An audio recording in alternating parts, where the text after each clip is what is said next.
You may be shocked to learn that one of the most insidious characteristics we possess is our tendency to consistently seek validation from those who are fundamentally unable or unwilling to provide it, often driving us down a destructive path in the process. What's even more disturbing is that this self-sabotaging behavior is not a random occurrence, but rather an intricate manifestation of our deep-seated need for external validation to compensate for our own inner feelings of inadequacy and low self-worth. We've all been there, haven't we? We chase after someone who consistently pushes us away, or obsessively check our phone for messages from a partner who is emotionally unavailable, and yet we can't help but crave their validation, no matter how toxic it may be. It's a vicious cycle, and we often can't even begin to explain why we're drawn to it like moths to a flame. In this video, we'll delve into the darker corners of human psychology to expose the hidden motivations behind this self-destructive behavior, and explore the often overlooked dynamics that fuel our addiction to validation from those who are fundamentally unavailable to us. We often find ourselves drawn to individuals who are unavailable, and it's interesting to examine why this phenomenon occurs, since on the surface, it seems counterintuitive.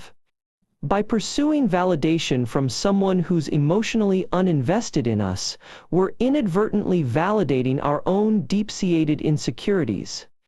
It's also a control issue, because when we're fixated on someone who's unreachable, we attempt to exert power over their emotional responses as if their lack of connection confirms our value or desirability.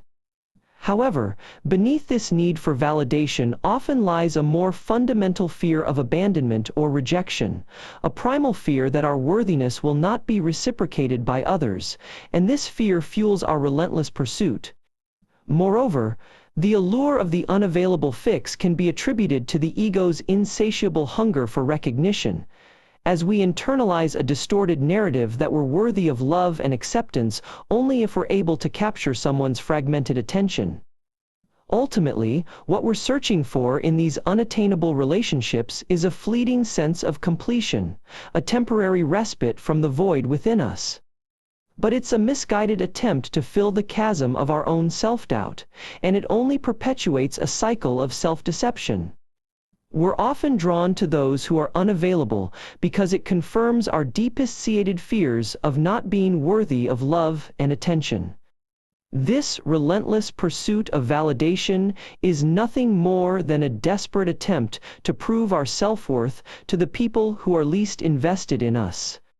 It's fascinating how people who are often unavailable tend to draw others in with an enigmatic charm that masquerades as confidence, when in reality it's a thinly veiled attempt to avoid intimacy and genuine connection.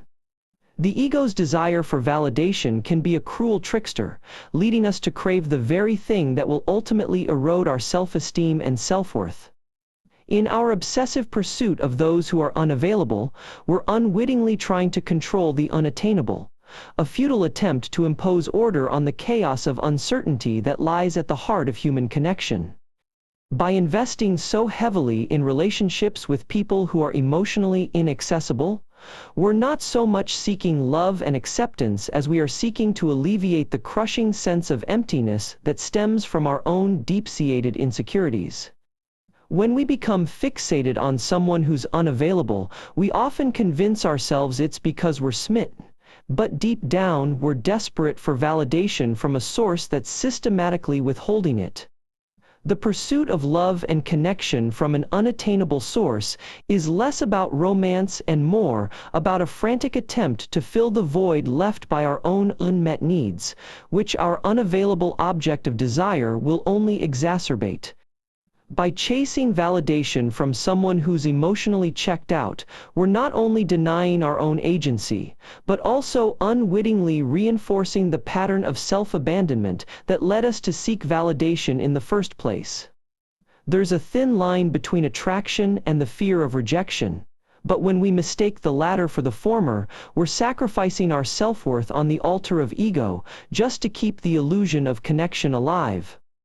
It's astonishing how quickly we'll rationalize our obsessive behavior, telling ourselves that this person is worth the struggle, when in reality, we're merely seeking a means to an end, the fleeting high of validation that will inevitably leave us feeling empty and unfulfilled once more. The real question isn't why we're drawn to those who are unavailable, but rather why we're willing to accept such behavior as love, and how we can begin to distinguish between the genuine article and the toxic masquerade that's slowly destroying our sense of self.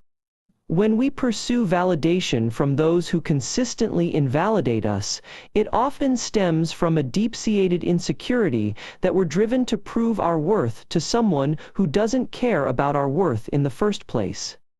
The ego takes on an identity of self-worthiness that's desperately dependent on this external validation, and it will stop at nothing to get it, even if it means compromising our own well-being.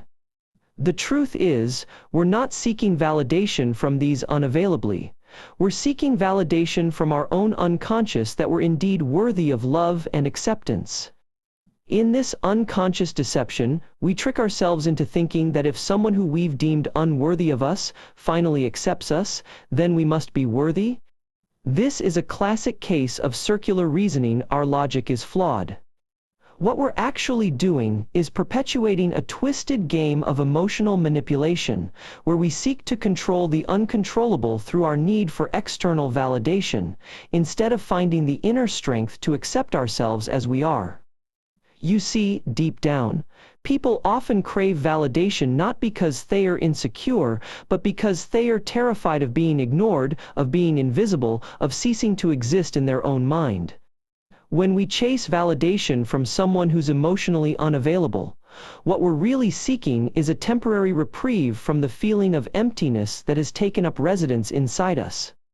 But here's the thing: we're not really trying to fill a void.